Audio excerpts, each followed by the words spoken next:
নির্বাচনের আকাশে কালো মেঘের ঘন ঘটাও কিন্তু আমরা দেখতে পাচ্ছি। বিএনপি যদি সরকারকে দুর্বল করে, আমরা যদি সবাই মিলে সরকারকে নাস্তানাবুদ করি, তাহলে সামনে কিন্তু শনির দশা সবার জন্য অপেক্ষা করে। খালেদা জিয়ার মুক্তি এবং গণতন্ত্রের মুক্তি একই সূত্রে গাঁথা। কাজে আমরা যদি ফ্যাসিবাদকে হটাতে পারি, গণতন্ত্রের মুক্তি হবে, খালেদা জিয়ারও মুক্তি হবে। 24-এর গণ অভ্যুত্থানে ফ্যাসিবাদের পতন হয়েছে, গণতন্ত্রের মুক্তি হয়েছে, খালেদা জিয়ারও মুক্তি হয়েছে, বিএনপির নেতা কর্মীদেরও মুক্তি হয়েছে।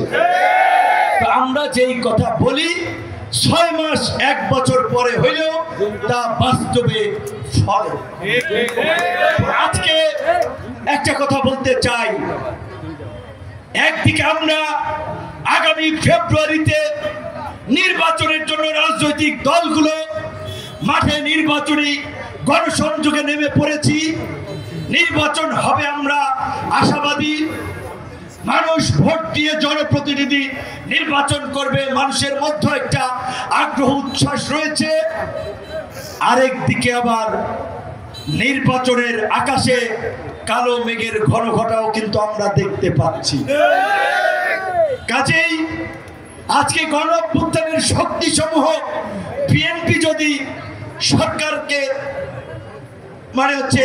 দুর্বল করে, জামাত যদি সরকারকে দুর্বল করে, আমরা যদি সবাই মিলে সরকারের একেবারে নগ্ন সমালোচনা করে সরকারকে নাস্তানাবুদ করি, তাহলে সামনে কিন্তু শনির দশা সবার জন্য অপেক্ষা করে।